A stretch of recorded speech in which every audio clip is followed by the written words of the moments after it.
नमस्कार. मी ॲस्ट्रो स्मितागिरी. आपण देवतांची सिरीज पाहत आहोत वास्तूमध्ये बाहेरच्या परिघामध्ये, म्हणजे ज्याला पिशाच्य वित्ती म्हणतात, तिथल्या देवतांचा आपण अभ्यास करतो. आत्तापर्यंत आपण शिखी देवतेपासून सुरुवात केलं. शिखी, पर्जन्य, जयंत, महेंद्र म्हणजे इंद्र, आणि आज आपण सूर्य हे पद पाहणार आहोत. आता हे पद नेमकं कुठे असतं? तर पूर्वेकडचे जर आपण लांबी मोजली आणि त्याचे 9 भाग केले, तर त्या 9 भागामध्ये ही कोपऱ्यात म्हणजे उत्तर आणि पूर्व यांच्यामध्ये शिखी येतं. त्याच्यानंतर पुढची सगळी पदं येतात. म्हणजे शिखीनंतर येतं पर्जन्य, पर्जन्यनंतर जयंत, जयंतनंतर इंद्र किंवा महेंद्र, आणि 5वं जे पद आहे ते सूर्य. पुढचं 6वं, 7वं सत्य, वृष, सविता म्हणजेच अंतरिक्ष आणि वायू, हे 9 पद पडतात आणि तिथे वेगवेगळ्या देवता असतात. आपण नेहमी म्हणतो पहा की दिसणारे दोनच देव आहेत, एक सूर्य आणि चंद्र. इतर देवतांची आपण पूजा करतो, अर्चना करतो, पण आपण कोणी ते पाहिलेले आहेत का? नाही. पण आपण सूर्य आणि चंद्र यांना नेहमीच पाहतो पहा. तर असा हा सूर्यपदातला म्हणजे 5व्या पदामध्ये जी देवता येते ती सूर्य ही देवता आहे. याची दिशा पूर्व आहे आणि आपल्याला माहिती आहे पूर्वेकडनं येणारी एनर्जी ही अतिशय पॉझिटिव्ह असते आणि कॉस्मिक एनर्जी असं आपण म्हणू शकतो की ज्याच्यामुळे आपल्या एनर्जीला चालना मिळते आणि त्याच्यापासून सकारात्मक वृत्ती तयार होते. आता पूर्वेकडे सूर्य या पदामध्ये जर दरवाजा असला, सूर्य हे पद कसं ओळखायचं? तर कंपास जेव्हा आपण ब्रह्मस्थानामध्ये कंपास घेऊन उभं राहिल्यानंतर 5व्या पदामध्ये, म्हणजे जेव्हा कंपासची डिग्री 85 ते 95 ही दाखवते, त्यावेळेस सूर्य हे पद तिथे येतं. मग इथे मुख्य प्रवेशद्वार चालत नाही, कारण सूर्य कसा आहे? सूर्य तप्त आहे, तो क्रोध देतो, तो तापटपणा दाखवतो की ज्याच्यामुळे घरामध्ये सतत असंतोष निर्माण होईल असं वातावरण निर्माण होऊ शकतं. म्हणून इथलं प्रवेशद्वार हे सूर्यदेवतेचं मानलेलं गेलेलं, अमान्य केलेलं आहे. आता याचा रंग कसा आहे? रंग सूर्य जेव्हा उगवतो पहा, त्यावेळेस तो अतिशय लाल भडक असतो. लाल नंतर तो नारिंगी होतो, नारिंगीनंतर तो पिवळा होतो आणि 12चं टळटळीतून हे तर पांढरा. आपण सूर्याकडे बघूच शकत नाही.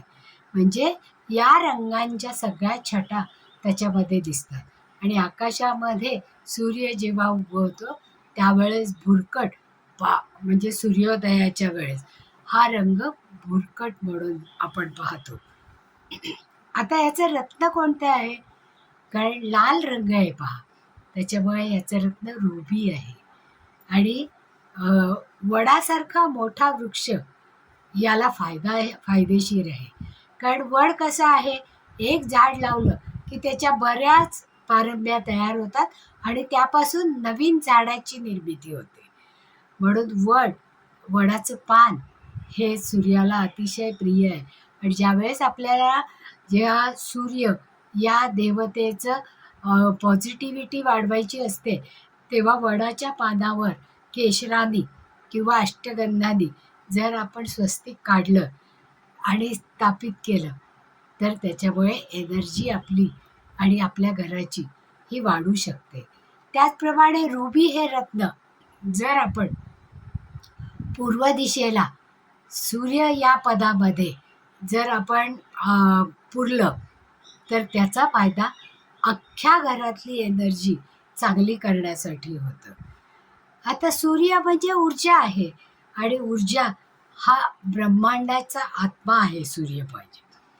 आणि तो नवग्रहांनाही नियंत्रणात ठेवतो. हे पद सगळ्यांनाच प्रकाश देतं, कारण सूर्य आहे तिथे. त्याच्यामुळे चराचरामध्ये सूर्यामुळे सगळ्यांची निर्मिती होते. सजीव निर्जीव हे सगळे सूर्यावर अवलंबून आहेत. आणि सूर्य असतो म्हणूनच त्याची एनर्जी आपल्यापर्यंत येते. जर समजा पावसाळ्यामध्ये 4-5 दिवस सूर्य जर आपल्याला दिसला नाही, तर हवा कोंदट होते आणि एनर्जी कमी होते. आणि आपण काय म्हणतो की काही करायचा उत्साहच वाटत नाही. पहा, का नाही वाटत? कारण ते बळाव आलेलं असतं. म्हणजे ती एनर्जी ही कमी झालेली असते. सूर्य जेव्हा पूर्ण प्रकाशमान असतो तेव्हा त्याची एनर्जी आपल्याला जास्तीत जास्त मिळते. आता आपल्या मानवाच्या शरीरावर सूर्य या देवतेचा अंमल हा आपल्या खांद्यांवर आहे. खांदा म्हणजे काय आहे? मणक्याला स्थिर ठेवण्यासाठी असणाऱ्या दोन्ही ठिकाणी बॅलन्स करणारे हे खांदे असतात, ज्याच्यामुळे आपली मान ताठ असते आणि मणका सरळ असतो. म्हणजे शरीरातला सगळ्यात जो महत्त्वाचा भाग म्हणजे नेतृत्व गुण किंवा एखादी जबाबदारी पेलण्यासाठी आपण म्हणतो ना, आपल्या खांद्यामध्ये इतकं बळ असायला पाहिजे की आपण तेवढं वजन उचलू शकू, तेवढ्या जबाबदाऱ्या घेऊ शकू. त्याच्यासाठी खांदा हा जास्त शक्तिमान आणि शक्तिशाली असतो. आणि सूर्याची सत्ता ही खांद्यावरच असते. आता त्याचं महत्त्व काय आहे? नवग्रहांची ही देवता आहे. हे पद जरी शुभ असलं तरी सुद्धा कार्यशक्ती ते वाढवतं. पण इथे दरवाजा चालत नाही, कारण विश्वाचा तो आत्मा आहे, आपल्याला एनर्जी देतो आणि निरनिराळ्या संधी आणतो.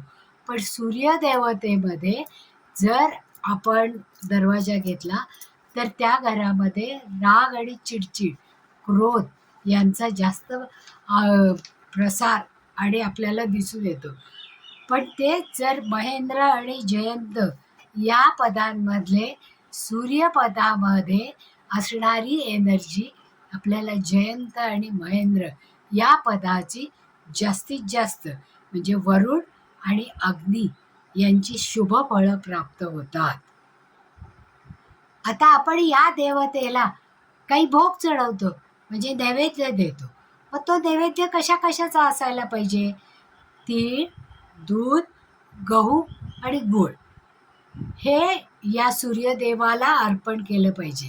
म्हणूनच आपण म्हणतो पहा, की सूर्य ज्यांच्या पत्रिकेमध्ये कमजोर आहे त्याने गूळ आणि गव्हाचं दान करायला पाहिजे किंवा गाईला गहू आणि गूळ खाऊ घालायला पाहिजे, ते सुद्धा तांबड्या गाईला. तर मग असं हे नैवेद्य आपण भोग म्हणून सूर्यदेवाला अर्पण करू शकतो.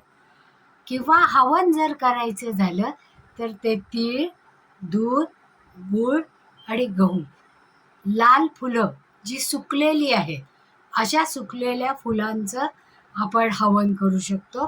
त्याचबरोबर वडाचं पान जे खाली पडलेलं आहे त्याच्यावर केशराने किंवा अष्टगंधाने स्वस्तिक काढून आपण ते हवन करू शकतो. आता ज्या ज्या वेळेस आपला सूर्य कुंडलीतला बळकट असतो त्यावेळेस आपल्याला हे सगळेच गुण मिळतात सूर्याचे, की ज्याच्यामुळे आपण शक्तिमान होतो, आपले सगळेजण ऐकतात, नेतृत्व गुण असतात, तुमच्या मागे अनेक अनुयायी तयार होतात, राजकारणामध्ये उच्च हुद्दा आणि पद मिळू शकते. आणि म्हणजे सूर्य चांगला असताना ज्यांचा ज्यांचा सूर्य बलवान असतो ते लोक नक्कीच राजसत्तेत जातात. कारण आता राजसत्ता नाही आहे, पण सरकार आहे ना, सरकारमध्ये ते उच्च पदावर असतात, त्यांच्या हातात सत्ता असते, त्यांना बसायला एक सीट असतं आणि त्या सीटचा मान हा सगळ्यात जास्त चांगला आणि मोठा. त्यांच्या हाताखाली बरेच लोक असतात आणि नेतृत्व गुण त्यांचं हे जास्तीत जास्त चांगलं असतं. मग आता हा जर सूर्य बिघडला असेल तर आपल्याला काय काय अनुभवायला मिळतं? की मानहानी होते, आपला जो हुद्दा असतो तो जातो किंवा पदच्युत होतो, समाजामध्ये मानमान्यता मिळत नाही, नेटवर्किंग चांगलं राहत नाही. आणि त्याच्यासाठी मग आपल्याला काय काय उपाययोजना करायला पाहिजे पहा, की ज्यांचा सूर्य बिघडला असेल ते सूर्योदयाच्या अगोदर कधीच उठू शकत नाहीत, किंवा आधी उठणारे लोक नंतर सूर्योदयानंतर उठायला लागले की आपण समजायचं की यांचा सूर्य बिघडलेला आहे. मग अशा वेळेस आपण त्यांना सांगायला पाहिजे की सकाळी लवकर उठा, सूर्योदयाच्या अगोदर उठा, सूर्यनमस्कार करा, आणि त्याच्यामुळे तुमची सत्ता ही तुम्हाला परत मिळू शकते. त्याचबरोबर पूर्वेकडे सकाळी उठल्याबरोबर जर आपण 100 पावलं चालत गेलो तर त्याची एनर्जी आपल्याला जास्त चांगली मिळते. त्याचप्रमाणे कोवळ्या उन्हामध्ये सूर्यस्नान घ्या, की ज्याच्यामुळे सूर्याची जी एनर्जी आहे ती सगळीच्या सगळी आपण ॲब्सॉर्ब करू शकतो. म्हणजे सूर्य बिघडला असताना दिसणारी ही लक्षणं असतात. मग आता ती दूर करण्यासाठी आपण जे हे उपाययोजना सांगितल्या, की सूर्यनमस्कार करायचा, गायत्री मंत्राचा जप करायचा, सूर्याला तांब्याच्या लोट्यातून कुंकू घालून, लाल फूल आणि अक्षत घालून अर्घ्य द्यायचं आणि त्यावेळेस गायत्री मंत्र म्हणायचा. त्याच्यामध्ये कुशाचं एक दर्भ घातला आपण तरीसुद्धा त्याची जास्त एनर्जी मिळते. त्याचप्रमाणे दर्भाची म्हणजे या कुशाची जर पेंडी करून आपण आपल्या दारामध्ये लावली तर त्याचा उपयोग सगळ्यात जास्त होतो. त्याचबरोबर रुईचं मूळ कुठल्या? पांढऱ्या रुईचं मूळ, की ज्याला आपण मंदार म्हणतो. 6 ते 15 वर्षापर्यंत, 6 वर्षानंतर 10 वर्षापर्यंत त्याच्या मुळामध्ये गणपती आकार घेतो पहा, म्हणून ते पवित्र मानले जाते.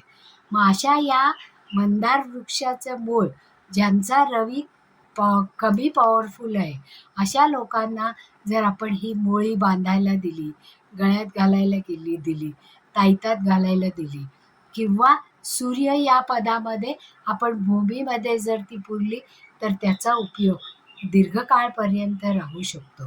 आता हे जे मूळ आणायचं आहे आपल्याला मंदाराचं, ते रविपुष्य नक्षत्र असताना किंवा गुरुपुष्य नक्षत्र असताना अगोदर त्या वृक्षाची परमिशन घेऊन मग ते मूळ काढून आणायचं. त्याला अष्टगंधाचं लेपन द्यायचं किंवा चंदनाचं लेपन करायचं आणि मग त्याचं ताईतात किंवा जमिनीमध्ये पुरण्यासाठी त्याचा उपयोग करायचा, की ज्याच्यामुळे त्याची जी एनर्जी आहे ती आपल्याला सूर्यासारखी मिळू शकते आणि ती आपल्याला जास्तीत जास्त काळ टिकवता येते. किंवा सकाळी उठल्याबरोबर ओम भास्कराय नमः असं म्हणून जर आपण अर्घ्य दिलं तरीसुद्धा आपली एनर्जी ही वाढते आणि आपल्याला त्याचा जास्तीत जास्त उपयोग होतो. आता ही एनर्जी बिघडलेली असताना आता या पदामध्ये आपण हे उपाययोजना सगळ्या केल्या. आता या पदामध्ये कोणत्या कोणत्या गोष्टी चालू शकतात याचा आपण इथे विचार करणार. या पदामध्ये जो घरातला मोठा माणूस असतो त्याची बैठक किंवा त्याची खुर्ची, ॲडमिनिस्ट्रेशनचं ऑफिस, मॅनेजमेंट संबंधी जी कामं केली जातात त्याच्यासाठी बसायची जागा किंवा मीटिंग्स घेतल्या जातात त्या इथे घ्यायच्या.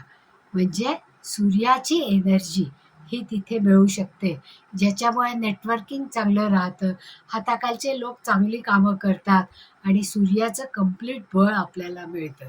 राजकारणातल्या लोकांनी तर सूर्यपदामध्येच आपली चेअर ठेवायला पाहिजे, की ज्याच्यामुळे त्यांचा सूर्य जर चांगला असेल तरच ते राजकारणात जातात. पण ते राजकारणात गेल्यानंतरही त्याचं बळ टिकून राहण्यासाठी सूर्यपदामध्ये त्यांनी आपली आसन व्यवस्था करायला पाहिजे. म्हणजे त्याची एनर्जी ही आपल्याला मिळू शकते. आता सूर्यपद जर बिघडलं असेल, म्हणजे सूर्यपदामध्ये टॉयलेट आली तर आपण राहूला तिथे आणलं की नाही. मग रवी राहू झाला की तो पितृदोष तयार झाला. मग पितृदोषासारखी फळं तो देणारच आणि ग्रहणीय होतो पहा सूर्य आणि राहू म्हणजे. मग अशी जेव्हा स्थिती निर्माण होते त्यावेळेस आपल्या कुठल्याही कामामध्ये आपल्याला सक्सेस मिळत नाही. ज्या कामाला आपण हात घातलेला असतो ते पूर्णत्वाला जात नाही. खूप दीर्घकाळ ते काम रेंगाळत राहतं. संततीच्या बाबतीत अडचणी निर्माण होतात. मुलांच्या विवाहामध्ये, मुलामुलींच्या विवाहामध्ये अडचणी येतात. का? तर हा सूर्य बिघडलेला असतो. किंवा पूर्वपदामध्ये सूर्याच्या पदामध्ये आपण टॉयलेट बनवलं असतं. म्हणजे जी चांगली ऊर्जा होती ती आपण दूषित केली. आता त्याच्यासाठी इथे बेडरूम असले तरी सुद्धा चालतं. त्याचप्रमाणे स्नानघर, पण फक्त स्नानघर चालतं. म्हणजे अंघोळ करण्यासाठी पाण्याचा तिथे वापर झाला तर चालतो, पण तिथे टॉयलेट असू नये. मग ती एनर्जी आपल्याला जास्तीत जास्त पूर्वीच्या घरांमध्ये पहा, पूर्वेकडच्या अंगणामध्ये बाथरूम असायची, की तिथूनच एनर्जी आपल्याला मिळायची. म्हणजे ह्या सगळ्या गोष्टींचा आपण पूर्ण विचार करायला पाहिजे. आता पूर्वेकडे आपल्याला उपाययोजना करायच्या, तर सांगितल्याप्रमाणे सूर्यनमस्कार घालायचा.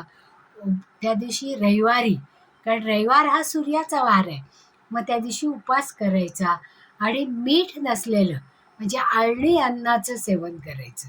सकाळपासून संध्याकाळपर्यंत जर आपण संकल्प करून 5 रविवार जर असा आळणी उपवास केला तर त्याचं फळ चटकन मिळतं आणि सूर्याची एनर्जी आपल्याला मिळते.